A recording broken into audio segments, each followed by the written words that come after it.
Good morning to all of you. Rakesh physics classes में फिर से एक बार आपका स्वागत है।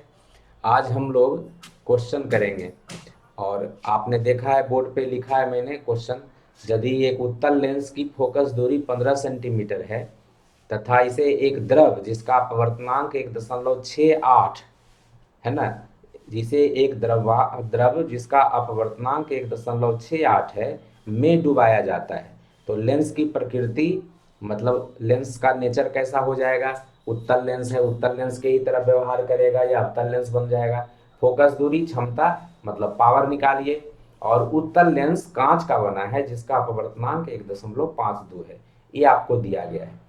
तो जब निकालेंगे तो उसका सारा पता चलेगा, लेकिन मैं पहले ही बता रहा हूँ कि पहले आपने जो इसके पहले एक प्रश्न यही किया था, उसमें क्या किया था कि उत्तल लेंस की फोकस दूरी दी हुई थी और उसका कांच का अपवर्तनांक 1.52 ही था, लेकिन उसको पानी में डुबाया था आपने और पानी का अपवर्तनांक कांच के अपवर्तनांक से कम था, 1.33 था यहाँ पे।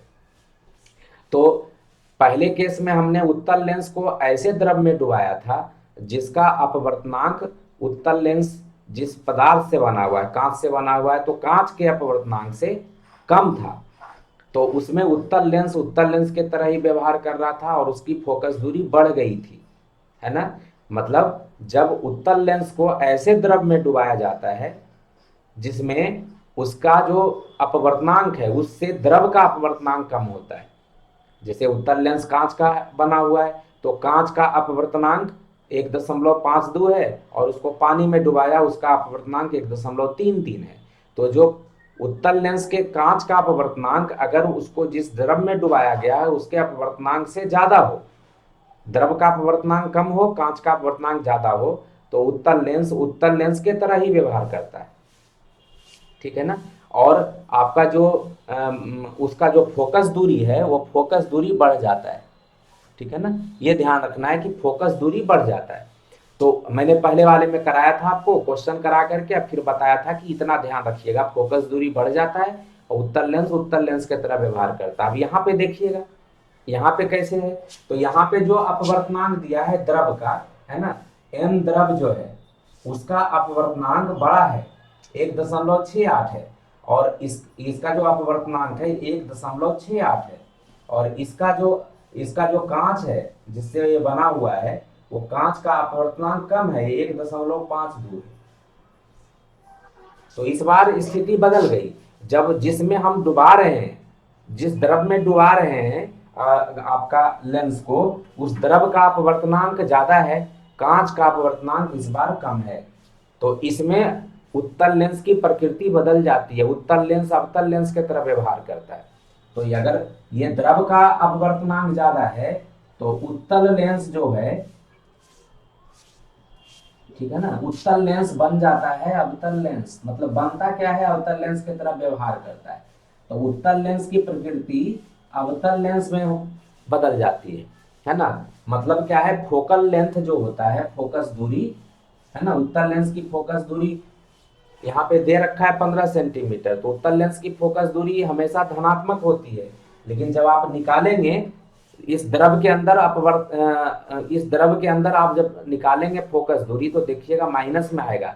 तो उत्तल लेंस की प्रकृति अवतल लेंस के तरह हो जाती है। ठीक है ना, ये आप निकालेंगे, लेकिन आपको बस शुरू में ही हमने ये बता दिया। तो ये ध्यान रखना है कि अगर द्रव जो है उसका अपवर्तनांक ज्यादा है, कांच के अपवर्तनांक मतलब जो लेंस है, एक कांच का मतलब जो लेंस है उसका अपवर्तनांक, लेंस जिससे बना हुआ है, लेंस कांच से भी बना रह सकता है, लेंस तेल से भी बना रह सकता है, लेंस अल्कोहल से भी बना रह सकता है, वहां लिखेगा। तो उसका अपवर्तनांक जो है वो कम होना चाहिए द्रव के अपवर्तनांक जिसमें डुबाया जाता है। अब डुबाने में किसी भी चीज में भी डुबा सकते हैं, पानी में, अल्कोहल में, तेल में, जो भी डुबा सकते हैं आप। तो अगर ये ज्यादा है तो उत्तल लेंस अवतल लेंस की तरह व्यवहार करता है। अब देखिए यहाँ पे निकाल के दिखाते हैं। आपने क्या पढ़ा था कि जो उत्तल लेंस है, उत्तल लेंस को अगर हम हवा में रखते हैं, है ना, इस वाला जो सतह है, उत्तल लेंस को हवा में रख रहे हैं, ये वाला जो सतह है, ये वाला सतह, ये, है ना, इसका जो क्या कहते हैं, वक्रता केंद्र इधर होता है और इसका वाला वक्रता केंद्र इधर होता है। है ना। तो ये C2, ये वाला सतह का वक्रता केंद्र इधर होता है, तो ये वाला हो गया त्रिज्या, ये R2, और ये वाला त्रिज्या हो गया R1, ये ले लेते हैं, है ना। और ये वाला जो है पहला माध्यम है, कांच रखे हैं कहाँ पे, हवा में, हवा पहला माध्यम है।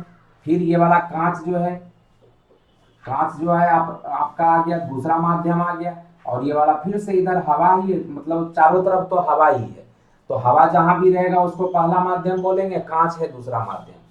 तो आपने क्या पढ़ा था, जो फोकस दूरी हवा में होती है वो क्या हो जाती है भाई, इसको जिसमें रखेंगे उसी का फोकस दूरी होगा। एफ हवा में हो जाएगा N21, मतलब दूसरा माध्यम, यहाँ पे लिख देता हूं पहले, F1/F इज इक्वल टू होता है N21 minus 1 1/R1 minus 1/R2, ये आपने पढ़ा है।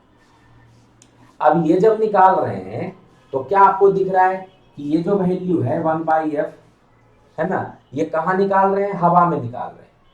अगर हवा में इसकी वैल्यू निकाल रहे हैं तो 1/F क्या हो जाएगा, हवा हो जाएगा, है ना, बराबर 2 कौन सा है, तो कांच है, तो कांच लिखेंगे यहाँ पे, तो कांच के लिए ग्लास लिखेंगे, और हवा के लिए एयर लिखेंगे, -1 1/R1 माइनस 1/R,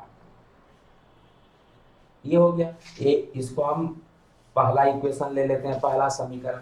अब दूसरा समीकरण में क्या है, इसी को आपने क्या कर दिया, अभी इस लेंस को क्या कर दिया, द्रव में डुबा दिया। अब आपने इसको द्रव में रख दिया,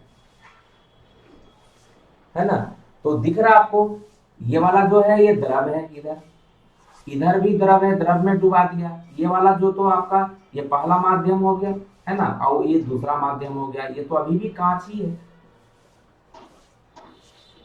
लेकिन जब आप द्रव में रख दिए इसको, तो द्रव में ये आपको क्या देगा, द्रव में देगा अपना फोकस दूरी, तो हो जाएगा 1/F द्रव, द्रव को लिक्विड L से संकेत कर देते हैं।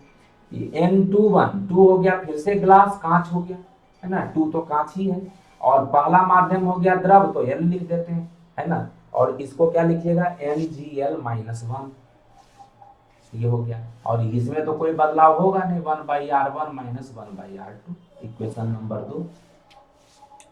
तो ये आ गया। अब इस दोनों को अगर हम भाग देते हैं, इक्वेशन नंबर 1 को इक्वेशन नंबर 2 को, ठीक है ना, इसको भाग दे दें, तब क्या होगा, ये हम देखना चाह रहे हैं कि इन दोनों को भाग दे देते हैं, ठीक है ना। तो भाग दीजिएगा तो क्या आएगा, इसको देखिए जरा,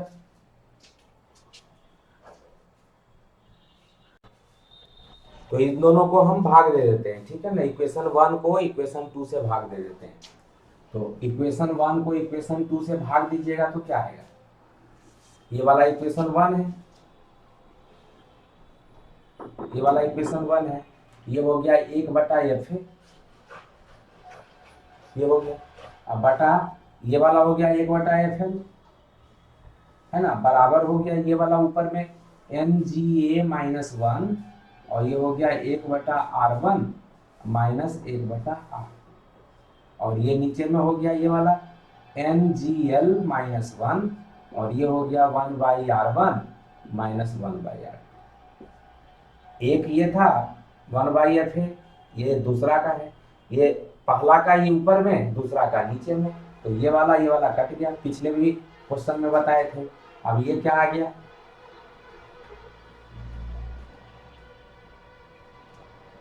ये क्या आ जाएगा वैल्यू, 1/F है, और इसको गुना में बदलिएगा तो हो जाएगा FL/1, ठीक है, इज इक्वल टू, ये क्या हो गया Nga-1, और नीचे क्या हो जाएगा Ngl-1, है ना। तो ये ध्यान रखना है कि ये जो वैल्यू हो जाएगा, ये Nga-1 डिवाइडेड बाई Ngl-1, ये क्या हो गया यहाँ से FL/Fa बराबर Nga-1 बटा Ngl-1, ठीक है ना। इसको फॉर्मूला में भी आप लिख सकते हैं, फॉर्मूला में कैसे लिखिएगा, तो ये जो माध्यम है जिसमें आप डुबाते हैं उसका, और ये हवा का, है ना, तो F माध्यम जिसमें डुबाते हैं बटा F हवा बराबर N ग्लास का, ये हवा के रेस्पेक्ट में -1, है ना, और बटा ये ग्लास का उस लिक्विड के रेस्पेक्ट में -1। ये केवल ध्यान रखिएगा FL/FA is equal to NGA-1 divide by NGL-1। तो ये जो है NGL मैंने द्रव हो गया, ये A हवा हो गया, ये द्रव हो गया। जो बोलेगा उसका द्रव, अगर अल्कोहल बोलेगा तो अल्कोहल, तेल बोलेगा तो तेल। तो ये फॉर्मूला ध्यान रखना ज्यादा आपके लिए इंपॉर्टेंट है, तीसरा जो इक्वेशन है। तो ये तीसरा वाला इक्वेशन ध्यान रखिए, तो आपके लिए बहुत इंपॉर्टेंट है ना। अब इसमें क्या है, आपको क्या कह रहा है निकालने के लिए, तो ये देखिएगा, तो NGA का वैल्यू दिया हुआ है, कांच का अपवर्तनांक। हमने आपको बोला है कि जब भी दिया रहता है इस तरीके से, कांच का अपवर्तनांक मतलब हवा में दिया हुआ है, कांच का अपवर्तनांक दिया हुआ है, इसका मतलब है NGA दिया हुआ है, ये 1.52 दिया हुआ है।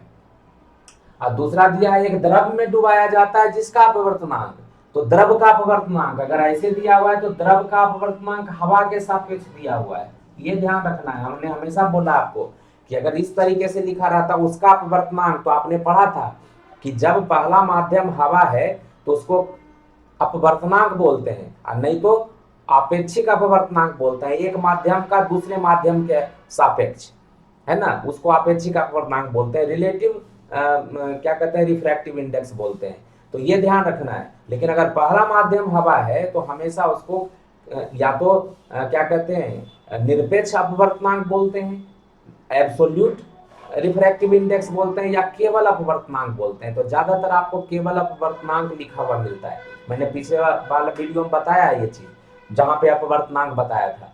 तो ये जो है वैल्यू, अब आपको यहाँ पे वैल्यू NGA दिया हुआ है, तो NGA तो ठीक है, ये NGL है, यहाँ पे NGL तो नहीं है, NLA है। इसका मतलब NGL निकालना पड़ेगा, और वो निकालने के लिए भी हमने सिखाया था आपको, ठीक है ना।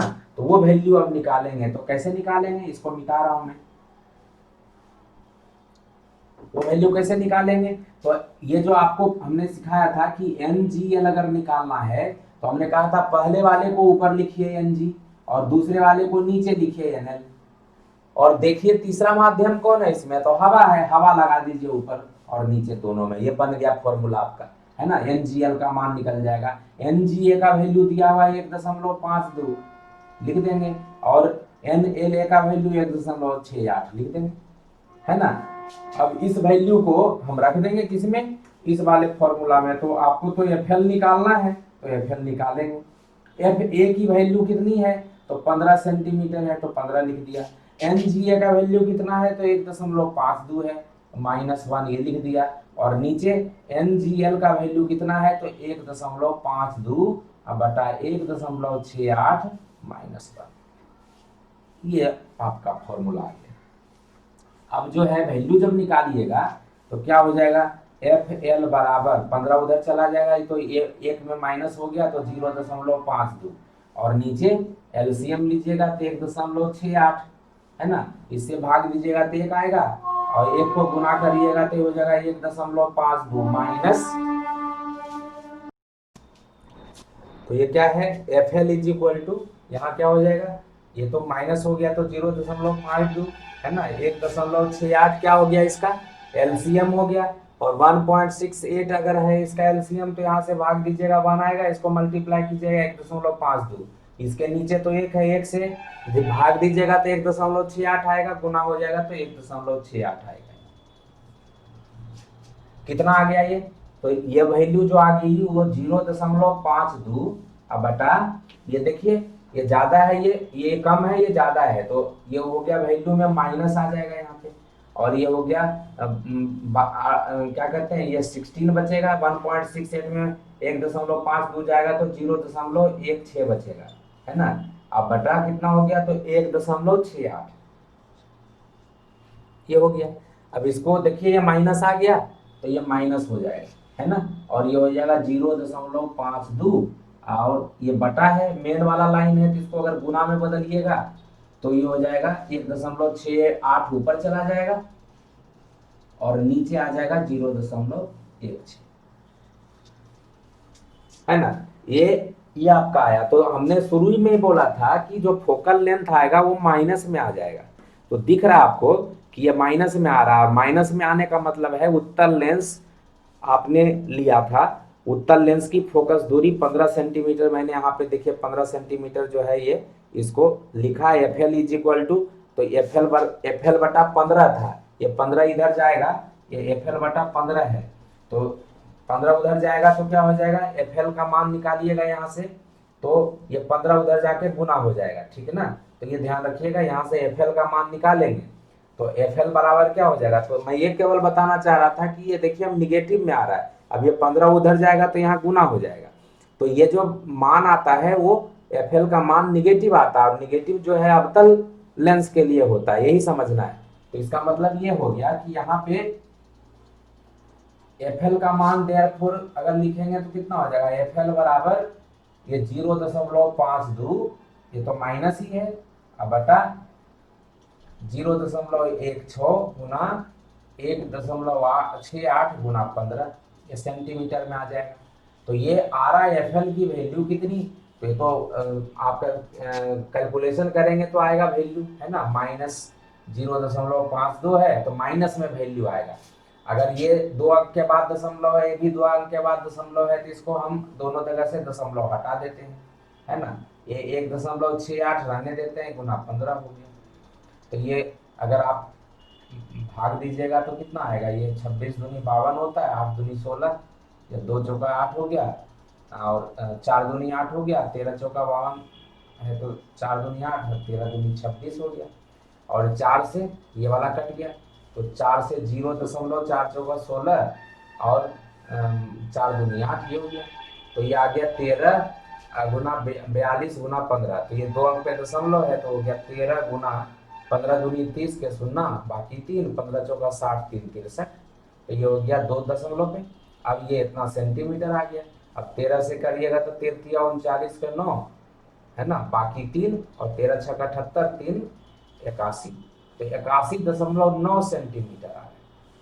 तो आपका मतलब है फोकस दूरी फिर से दिख रहा है, लेकिन ये माइनस में है ना। तो फोकस दूरी अगर देखिएगा तो फोकस दूरी की वैल्यू जो है आपका फिर से बढ़ गया है, फोकस दूरी की वैल्यू क्या है, बढ़ गई है, क्योंकि 15 सेंटीमीटर से वो माइनस माइनस का मतलब उसके प्रकृति से है, बाकी वैल्यू अगर देख रहे हैं तो वैल्यू तो आपका बढ़ गया है, 2 अंक पे दशमलव था, 2 अंक पे लगा ही दिया मैंने, तो ये वैल्यू आ रहा है 81.9। मतलब क्या है कि जो फोकस दूरी है वो निगेटिव है ना, इसका मतलब क्या हुआ, एफ एल की वैल्यू लेस देन 0 है, निगेटिव है, लेस देन 0 का मतलब ऋणात्मक है, और अगर ऋणात्मक है तो उत्तल लेंस अवतल लेंस की तरह व्यवहार करता है, ठीक है ना। उत्तल लेंस की प्रकृति अवतल लेंस की हो जाती है, अवतल लेंस की के तरह व्यवहार करता है।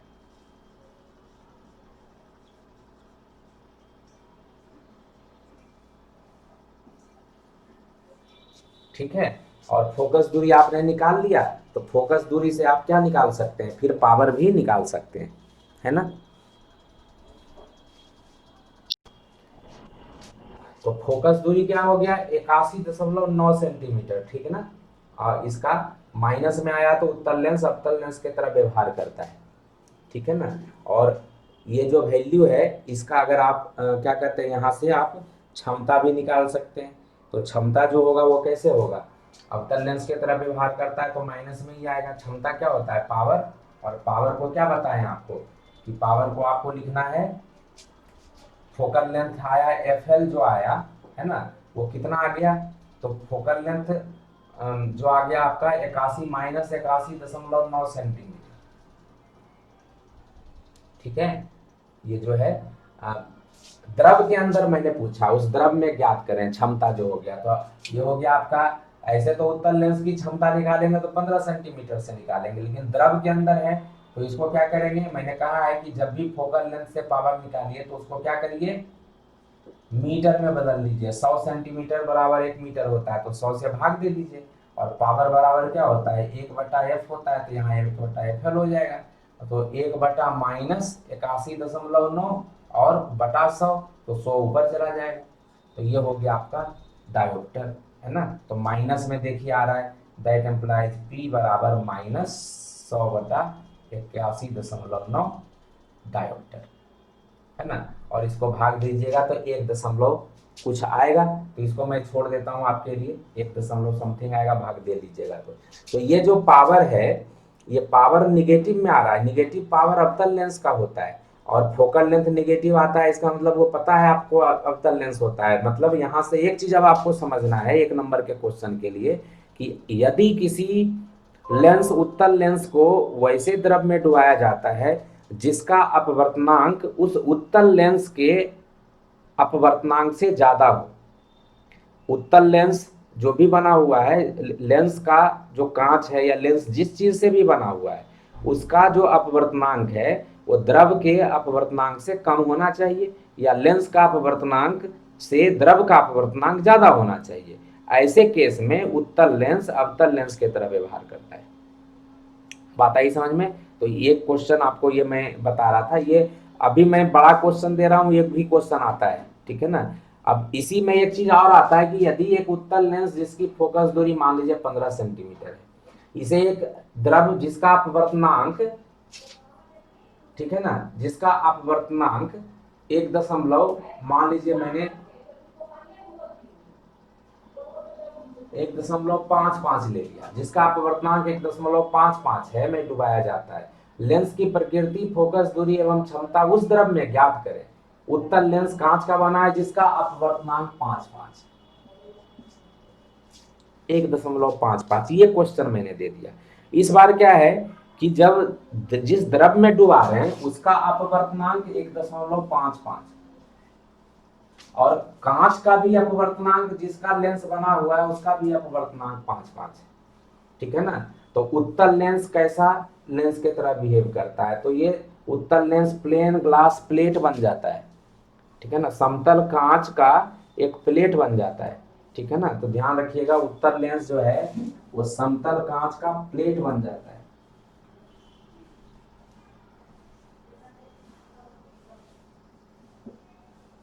समतल कांच प्लेट की तरह व्यवहार करता है, और द्रव में अदृश्य हो जाता है, ठीक है ना, द्रव में अदृश्य हो जाता है, मतलब उत्तल लेंस आपको नहीं दिखेगा। तो ये ध्यान रखना है फिर से, और इसको हम प्रूफ कर रहे हैं, ठीक है ना।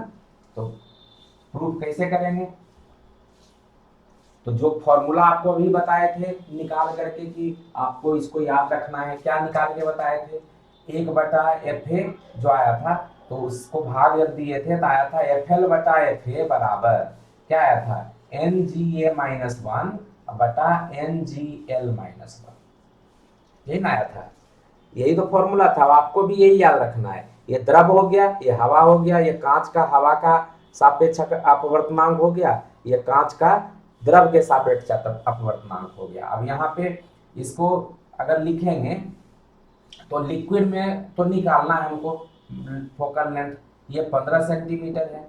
एनजीए जो आपका है, तो वो एनजीए तो दिया हुआ है 1.55 - 1, है ना। और एनजीएल कैसे सिखाए थे, एनजीएल का एनजी ऊपर लिखिए, एनएल नीचे लिखिए, और दूसरा जो माध्यम है वो हवा डाल दीजिए, तो ये एनजीएल लिख दिया, -1 लिख दिया, है ना। अब यहाँ पे तो हो गया 0.55, और नीचे हो गया एनजीए 1.55, और इस बार तो द्रव का अपवर्तनांक, जिसको आप द्रव का अपवर्तनांक बोल रहे हैं वो क्या है, NLA ही तो है। कांच का अपवर्तनांक क्या है, तो ये NGA है।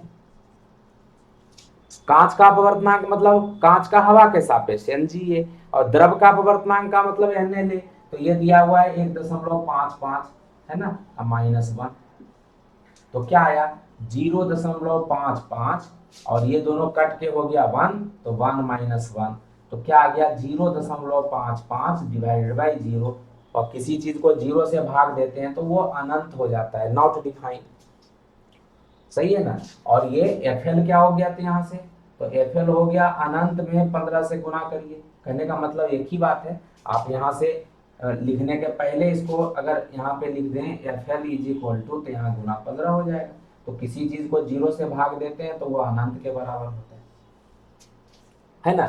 अगर FL अनंत हो गया, कहने का मतलब जो है, जब आपने उत्तल लेंस